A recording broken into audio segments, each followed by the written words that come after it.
of once again mga igsoon, happy Sabat. Sabat. Daliwala sa atong kaluyahon, ang Ginoo magapadasig kanato karon sa pinasahi nga awit o sa pinasahi nga mensahe nga atong madungog. Kini nga mensahe ato naman ning gibalik-balik sa una pa. Pero lami man gyud ning balik-balikon pa hangtod karon. Kay paminaw ba nato mga igsoon og mobalik ang Ginoo andam na bata, Brother Nonoy? Amen. So kinahanglan gyud matag karon og unya magmaandam gayud ta. Mga akong gidala nga mensahe karon. Yung title, Pagtinabangay sa Dios alang sa imong kaluwasan. So, nini nga mensahe, nagtinabangay kita sa Ginoo ug kanato. Dili lang ang Ginoo mo'y mulihok para sa atong kaluwasan, kundi kita pod. Kanang mga anhi sa balayang alampuanan, no, nakiktinabangay kita nga maalagaran natong Ginoo sa tibok natong kasing-kasing. Kay mao kani ang adlaw nga pinasahi, kani ang adlaw nga maoy sana kanang timaan sa iyang katawhan. O kita, maabot ang panahon nga gutumon na ta og uhawon sa kamatuoran. Mga karon kinahanglan puno na nato ang atong sudlanan sa pagkamatarong sa Ginoo. Ug doon na mo yung mga Biblia.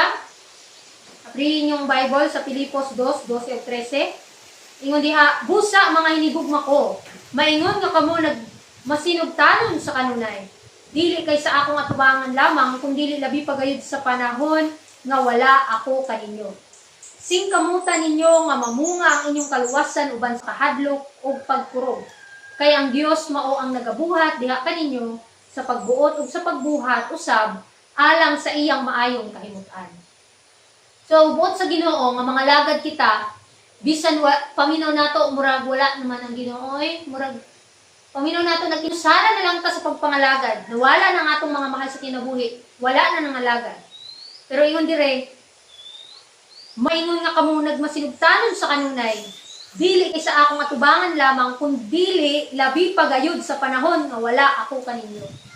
Sahay magluyat ta mga igsoon tungod kay sa katong kagamayon. Pero paminaw nato, no? Kita nagkinabuhi nga sa pagtuo ug dili sa nakita. No, daghan linibok ka mga anghel ang atong mga kauban karon. Mga dili nato sayangan ang panahon nga kung asa kita makapaminaw gayud sa pulong. Atong susiyon ang atong kasing-kasing kung napuno na ba kita sa pagkamatarong. Ingon pa dira, aron ang grasya sa Dios mahimong atong kaugalingon, kinahanglang buhaton nato ang atong bahin. Kung sa diay, buhaton nato ang atong bahin sa unsa man nga paagi sa atong pagpangalagad. Kung makahimo pa kita sa pagpangalagad, alagad jud. Ang Ginoo wala magtuyo sa pagbuhat para kanato sa pagbati o sa pagbuhat. Ang iyang grasya gihatag aron maglihok sulod kanato sa pagbuhat o sa pagbuot. Apan dili kini ilisan sa atong kaugalingong paningkamot. Dili ta luwason sa grasya tungod para wala na tay buhaton. Kundi mao kini ang pamaagi aron makahimo patas pagpangalagad. Ingon ba dire, ang iyang grasya gihatag aron maglihok sa sulod kanato sa pagbuhat ug sa pagbuot, apan dili kini ilisan sa atong kaugalingong paningkamot. Ang atong mga kalag kinahanglang pukawon ang aron magtinabangay. Dayon ang balang espiritu maglihok sulod kanato aron kita makabuhat sa atong kaugalingong kaluwasan. Kini mao ang praktikal nga leksyon nga gitudlo kanato sa balaang espiritu, kay kini mao ang Dios nga naglihok diha kaninyo. Sa pagbuot o sa pagbuhat sumala sa iyang kabubuton. Ang pangutana, mapula na ba kita sa pagbuhat sa kabubuton sa Ginoo? Nga puno naman ta sa pagbuhat sa atong kaugalingong kalipayan, gamay nga pagsulay, di na ta makabarog, di na ta mga lagad, no? Makita nato ang atong mga kaigsuonan ang haluya sa pagpangalagad. Kita pod maluya na lang ba? Ang Ginoo nasayod sa atong mga kasing-kasing. Mga gusto niya nga pagadad-on taniya sa iyang atubangan, sa iyang tiilan. Aron masinati nato ang iyang gugma. Mga ingon pa sa Juan 12:32, og ako kung ako pagapatindog gon gikan sa yuta, kabigon ko ang tanan nga ni kanako gayon. Kung mailhan nato ang Ginoo, kabigon ta sa Ginoo. Kung mailhan lang unta nato ang Ginoo sa iyang personal nga kinaiya, ma-apply ni sa atong kinabuhi ug mahisama ta kaniya. Ingon pa dire sa Evangelism 2:64, pagbago ang tinago sa kadaugan. Kaya din pag-usab sa atong inner life, sa sulod sa atong kasing-kasing, sulod sa atong kinabuhi, mao kini ang tinago sa kadaugan. Ang pinakauna ug labing importante nga butang mao ang pagpatunaw ug pagpahiubos sa kalag pinaagi sa pagpasundayag kang Ginoong Hesukristo isip magdadala sa sala.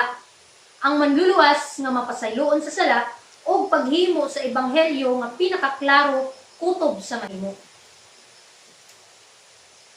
Mga igsoon, paminaw nato sa atong kaugalingon, nasabtan ba gyud ba nato ang kamatuoran? Nakinabuhi ba gyud nato ni? Kay kung nagkinabuhi kita sa kamatuoran, ginagmay nga pagsulay, dili ta mo surrender, dili ta dali nga maluya. Kay gipaningkamutan man nato nga kini atong ma-apply sa atong kinabuhi. Ingon pa sa Juan 3:16, kay gihigugma sa Dios ang kalibutan. Sa pagkaagi nga gihatag niya ang iyang anak nga bugtong aron ang tanan nga mutuo kaniya dili mawala, kundi may kinabuhi nga walay katapusan.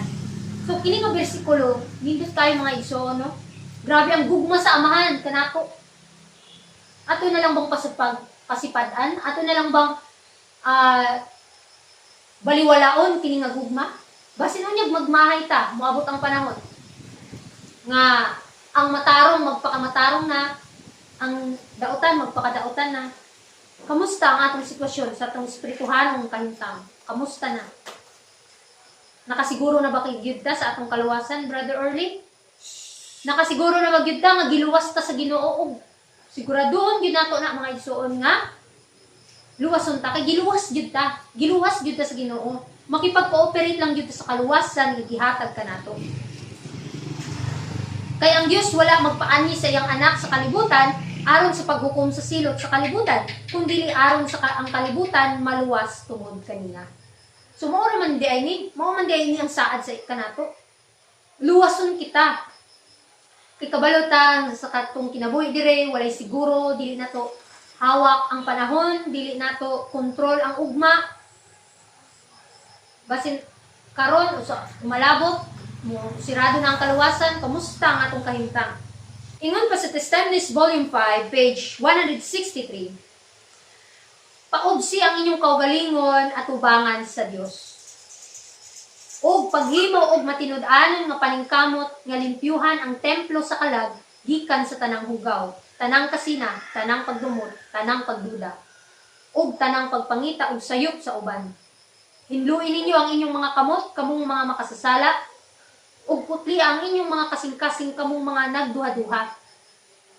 Pagmasulukon kamo, pagbangutan o paghilak, himuha nga ang inyong katawa mahimong pagbangutan ug ang inyong kalipay mahimong kasubo. Pagpaubos kamo o paubsin ninyo ang inyong kaugalingon sa atubangan sa Ginoo ug siya magabayaw kaninyo. Usahay maulaw ta mga igsoon tungod kadaghan atong mga sayop mga sala nga nahimo atubangan sa Ginoo, no? Usahay maulaw na lang ta mga lagad. Kaysa atong hunahuna, dawatan pa bagyod ko sa Ginoo, taliwala sa akong mga kaluyahon.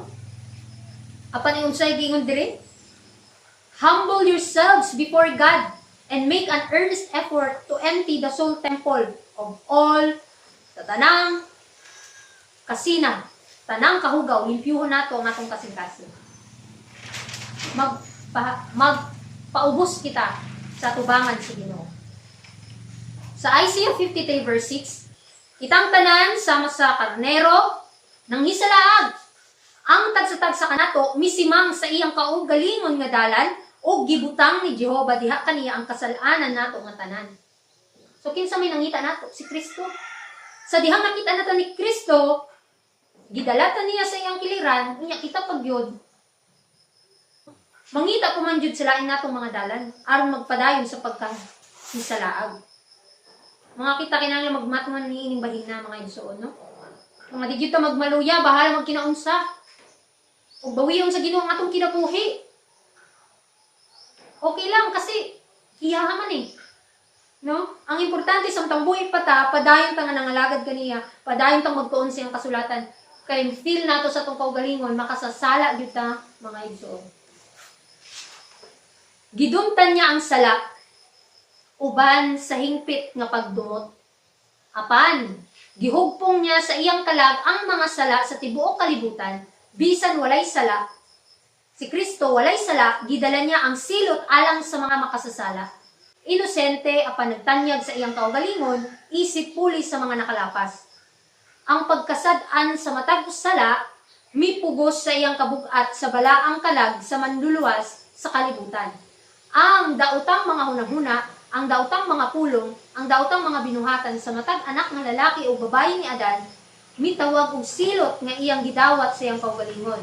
Kay siya nahimong manlalaban sa tawo, bisan tuod ang sala din iya, ang iyang espiritu giluba o gipamugatan tungod sa mga paglapas sa tawo, og siya nga wala kailaog sala, nahimong sala alang kanato, aron kita mahimong pagkamatarong sa Dios diha kaniya. Dili pa nato hatagan og dili kini nga saad mga igsoon. Nga siya nag pasan sa tanan natong sala unya kita magpadayon lang ba sa pagpakasala? Nga naaman daytay magtatabang natay manluluwas. Nga the more natong kita makasala, the more kita nga nanginahanglan sa atong manluluwas. Mga atong ang puno ng atong mga sala o talikdan na gyud nato ang atong mga sala. Sa 2 Corinto 5:21, siya nga wala makailaog sala, gipakasalaan siya tungod kanato aron kita diha kaniya mamahimong pagkamatarong sa Dios. So sigurado na gyud brother Orly ang atong kaluwasan mga igsoon. Ani nga bahin. Kay giluwas na ta niya. Ingon ba dire, sa dihang misulod si Kristo sa kamingawan sa pagpangsulay, ang iyang dagway ni usab, ang himaya ug kahayag nga misidlak gikan sa trono sa Dios, nga misanag sa iyang nawong sa dihang nabukas ang langit sa tubangan niya ug ang tingog sa amahan mitug-an. Kaniya nga siya maong anak nga iyang gihimuot, nawala na ang kabugat sa mga sala sa kalibutan, mipugos sa iyang kalag ug ang iyang dagway nagpahayag sa kasugo nga dili masabtan usab ka o usa ka kahiladman sa kasakit nga wala pa masinati sa nahulog nga tawo. Gibati niya ang nabaha nga kasakit nga milukob sa tibuok kalibutan. So grabe mga igsoon, no? Si Kristo nakasinati sa atong mga pagsulay. Ang iyang dagway miusab, no? Miusab. Tungod kay ang himaya sa kahayag nga misidlak gikan sa trono sa Dios, nga misanag sa iyang nawong sa dihang nagbukas ang langit sa atubangan niya. Ug ang tingog sa amahan mitug-an kaniya nga tan-awa siya mao ang akong pinalanggang anak. Sa Buhat 3:18, apan ang mga butang nga gipahayag nga daan sa Dios pinagsababa sa tanang mga manalagna, iyang gituman nga ang iyang Kristo magaantos. So sama ni Kristo nagantos. So normal ra nga kung kita mosunod kaniya magantos pod. No? Mga di ta mabalaka anak nga nagantos ta tungod kay kabahin rata sa pag-antos ni Kristo. Kung si Satanas nakapahimo unta kang Kristo sa paghatag bisan sa usa ka pagsulay, kung napadagan niya siya sa usa ka buhat o bisan usa ka hunahuna nga makalapas sa hingpit nga kaputli niya, ang prinsipe sa kangitngit unta nakabuntog sa manlalaban sa tawo ug nadaog ang tibuok kaliwatan ngadto kaniya. Apan bisan pa nga si Satanas nakapahinabog kasakit, dili niya mahugawan si Kristo. Mahimo niyang ipasagubang ang kasakit, apan dili ang kadaot. Gibuhat niyang ang kinabuhi ni Kristo mahimong usa ka taas nga kasinatian sa panagsangka ug pagsulay, apan sa matag atake nagakawala siya sa iyang paghupot sa katawhan. So, bisan kung sa may tabo mga igsoon, kung kita man sulayan sa kaaway, apan itugot lang ni Kristo sa ato, itugot lang sa Ginoo kanato, aron kita mahisaman nit sa Ginoo sa karakter. Kay kung dili ta sulayan, dili mapamatud-an kung kita bagyod matinud-anon. No, sama ni Kristo, nagmadaugon siya, bisan nag-antos siya, bisan gisakit siya. Apan, walay sala ang atong manlulubas. Sama, unta kita kaniya. Nga bisan pag gisakit ta, gisulayan ta, dili unta tama, magpakasala. Sa Isaiah 53 verse 7, siya gidaog-daog apan sa diha nga siya gisakit, wala niya bukha ang iyang bakba, ingon sa usa ka nating karnero nga ginadala ngadto sa ihawan, o ingon sa usa ka karnero nga naamang sa atubangan sa iyang mga manggugunting, mauusab wala niya bukha ang iyang bakba. Sa katapusang mga oras, o sa katapusang mga oras sa pag-antos ni Kristo, samtang nagbitay siya sa cross, na sinati niya sa pinakapuno nga sukod kung unsay kasinatian sa tao kung siya nagpakigbisog batok sa sala. Nasabtan niya kung giunsa pagkadaot ang usa ka tawo kung magpadayon sa pagpakasala. Nasabtan niya ang makalilisang nga mga sangputanan sa paglapas sa balaod sa Dios. Kay ang tanang kalapasan sa tibuok kalibutan gibutang ibabaw niya. Makaantos ba ta sama sa pag-antos ni Kristo? So sa atong kahimtang karon, gamay ra nga pagsulay. Surrender na ba ta? Wala pa ta makainom sa kupa sa pag-antos ni Kristo. Wala pa niabot ang Sunday law, which is mabot ra gid na nga panahon mga igsoon. Kamusta ang atong kahimtang sa atong espirituhanong pagkinabuhi?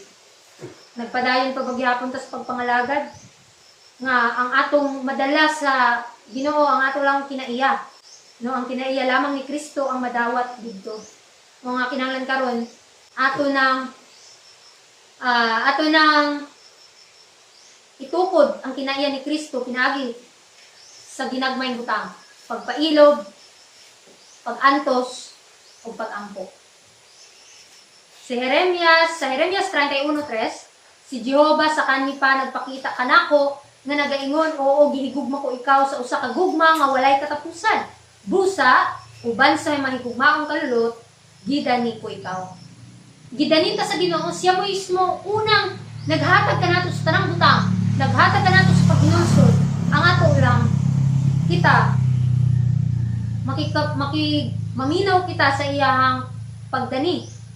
Kung ipakita usab nato nga gihigugma nato siya, pinaagi sa pagsunod sa iyang kabubuton. Ang pinakaunang lakang sa pagduol sa Dios mao ang pagkahibalo sa pagtuo sa gugma nga iyang gipakita kanato. Sa 1 John 4:16, kay pinaagi sa pagdani sa iyang gugma, kita ginagiya sa pagduol kaniya. Pagkanindot no sa iyang gahong mga igsoon, kay gidani man ta niya. So kinahanglan nga maminaw kita sa iyang pagtawag, sa iyang pagdani.